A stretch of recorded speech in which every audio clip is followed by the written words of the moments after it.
Oi, gente. Vou falar baixinho porque eu sou a única pessoa acordada aqui na minha casa. Enfim, vou parar de comentar sobre os meus horários, assim, porque eu tô gravando o vídeo essa hora, que eu acabei de ler, porque já deu pra entender que eu tenho horários estranhos, mas enfim, vou parar de comentar sobre isso. O importante é que eu terminei de ler A Prisioneira, volume 5 do Em Busca do Tempo Perdido do Proust. Enfim, pra quem não sabe, eu vou explicar de novo. Esse projeto Lendo Proust é um projeto que quem começou foi a Tatiana Feltrin. Eu vou deixar o link de algum vídeo dela lá embaixo. E é assim, como o Proust tem essa obra gigantesca, então é meio que um diário literário para comentar sobre como está sendo a leitura do Proust. É isso que eu tô fazendo, eu tô fazendo um vídeo a cada livro que eu termino de ler. Eu terminei de ler ontem A Prisioneira, é o volume 5. Eu achei que ele é um volume um pouco diferente dos anteriores. Porque assim, esse foi o primeiro volume que o Proust não chegou a publicar em vida. Pra quem não sabe, os 3 últimos volumes dos 7 do Em Busca do Tempo Perdido ele não chegou a publicar em vida. São considerados textos acabados, mas ele não havia os revisto. Então, mas não é considerado assim uma obra não terminada, porque é uma obra terminada, gente. Mas enfim, não é só por isso que eu achei diferente, porque a questão é a seguinte: nos outros 4 volumes anteriores, a história se passava assim, de uma forma mais ampla, não mais ampla, mas assim, os lugares da história tinham mais lugares. A Prisioneira se passa mais ou menos uns 70% desse livro, um pouquinho menos, de uns 60 a 70% do livro se passa no apartamento do narrador. E é interessante que a prisioneira do título, que a primeira mulher seria Albertine, também poderia ser o prisioneiro, porque o próprio narrador também se torna um prisioneiro. A questão é a seguinte: no volume 4, que é o Seu Domingo Morro, acaba com o narrador obcecado pelo fato de que a sua amada, Albertine, que é uma das raparigas em flor, que ela talvez tenha algum caso lésbico. Então ele tem muitas suspeitas, tem uma tal de atriz chamada Leia, tem as primas do Bloch, tem uma amiga dela, André, e ele começa a suspeitar de todo mundo. Então pra ficar perto dela, ele a chama pra morar com ele em Paris, no apartamento dele. A mãe dele tá em Combray, que é a cidadezinha dos avós dele, cuidando de uma tia-avó que tá morrendo, o pai dele tá viajando, enfim. Eles estão só os dois, sozinhos num apartamento, junto com a Françoise, que é a empregada. Então, o começo desse livro, que esse livro é dividido em 3 partes. A primeira é Vida em Comum com Albertine, que é a mais longa. Eu achei a parte mais difícil até agora de toda a obra, assim, eu achei muito cansativa, não necessariamente chata, entediante, mas foram as 200 páginas mais longas, literalmente, do livro, assim, demorei bastante pra ler. E assim, é praticamente isso, conta sobre a vida dele com a Albertine juntos no apartamento que eles fazem, ele dá presente pra Albertine, ela sai com o André durante o dia, ele fica lá, ele acha melhor esperar ela em casa, que ele acha que se ele sair com ela ele vai ter mais ciúmes. Então é basicamente isso, não acontece muita coisa. E, enfim. Na segunda parte do livro,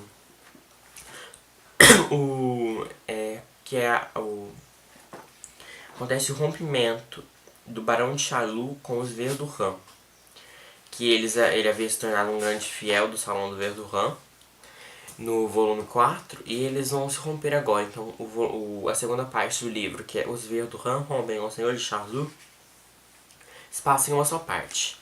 Logo na primeira parte do livro, que é A Vida em Comum com Albertine, o narrador também comenta um pouco sobre o relacionamento do Barão de Charlus com aquele rapaz, o Morel, que é um violinista, que também tinha alguma...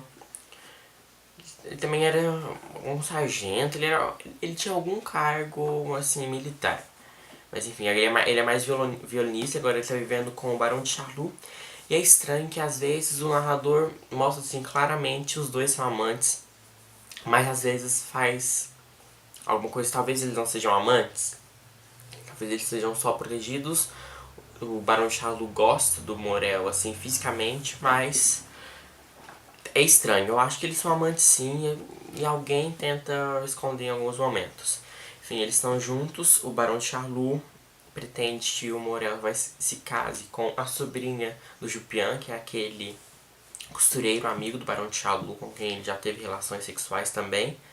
Porque ele não tem ciúmes de mulheres, ele só tem ciúmes de homens. E mais ou menos igual o contrário do Marcel, que é o protagonista. Gente, esse livro tem as únicas vezes que o protagonista é chamado pelo seu nome. Então nós descobrimos aqui que o nome dele é Marcel, porque a Albertine chama de Marcel 2 vezes. Enfim, complicada a questão. E o Marcel, narrador, tem ciúmes só de mulheres, ele não tem ciúmes de homens pela Albertine. Que é ao contrário do Barão de Chalu.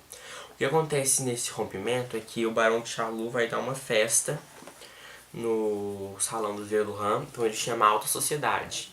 A sociedade que ele conhece, assim. Aí então tem rainhas, duquesas lá na festa. São pessoas que não iriam pela senhora Verduran. E os Verduran ficam muito putos com ele. Então eles resolvem falar mal dele pro Morel. E enquanto isso, um dos outros frequentadores do salão e o narrador vão conversar com o Barão de Chalu. Por um lado, assim, eles começam a conversar sobre homossexualidade.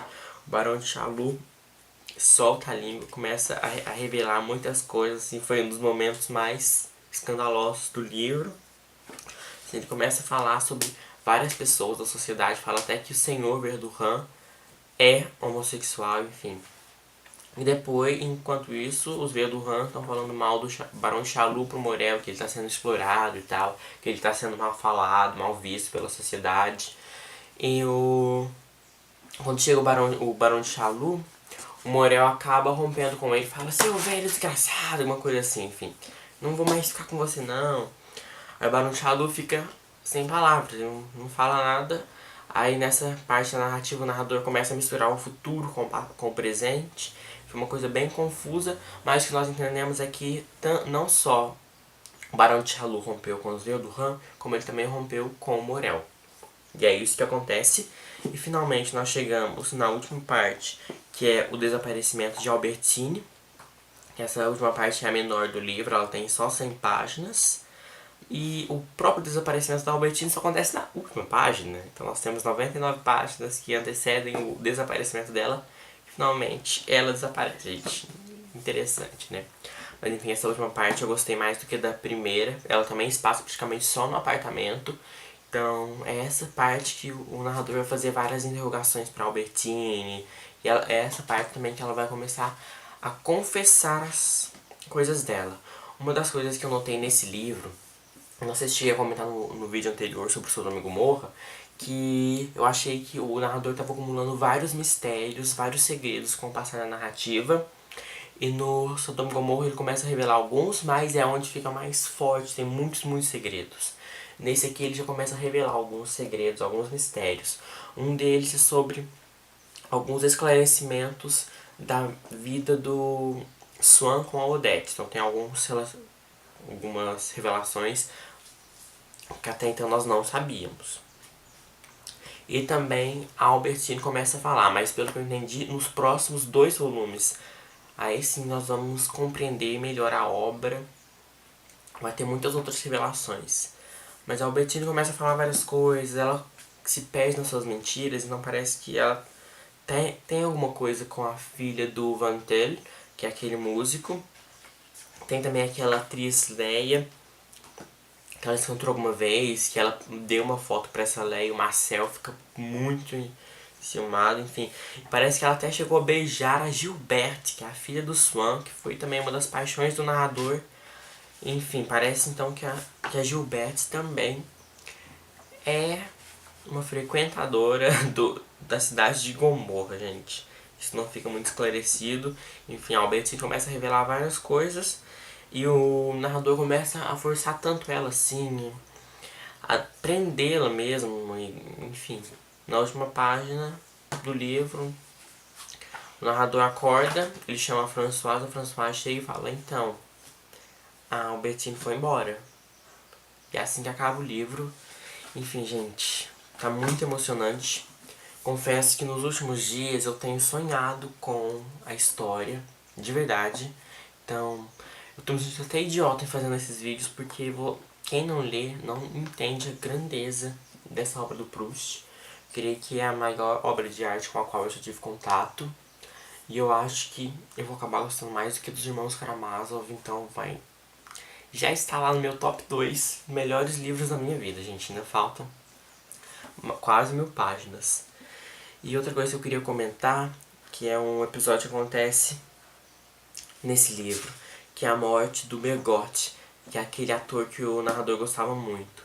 Enfim, é muito emocionante a morte, como que ele morre, ele vai ver uma pintura no museu. E eu achei esse trecho tão incrível, assim, comentando os últimos dias do Bergotte, que eu acabei procurando a pintura que ele queria ver no museu.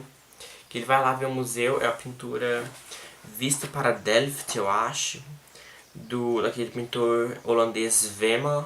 Eu não sei se é assim que pronuncia, mas é um pintor já muito citado. Parece que era um dos pintores preferidos do Proust. E essa pintura em especial, a Vista de Delft, eu acho que é assim, eu esqueci. Vista de Delft, isso mesmo. Ela era a pintura preferida do Proust. E o próprio Proust, uma vez, pouco antes dele morrer, assim, uns 2 anos antes dele morrer, ele visitou essa pintura no museu, que ela estava em exposição em Paris, e ele desmaiou lá. E assim, os últimos momentos da vida do Bergotte refletem os últimos momentos da vida do Proust. Que o Bergotte morre vendo essa pintura. Ele desmaia no museu e ele morre lá.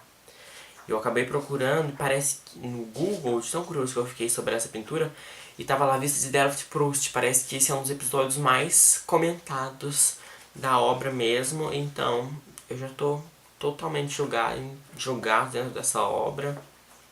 Tem muita coisa. E outra curiosidade é que nesse volume tem a frase mais longa do livro, de toda a obra, ela tem 41 linhas, gente. Enfim, cada vez mais maravilhoso essa obra. Já vou começar agora o volume 6, que é a Fugitiva. Esse é o volume mais curto. E, gente, tá acabando. Mas enfim, ótimo, A Prisioneira.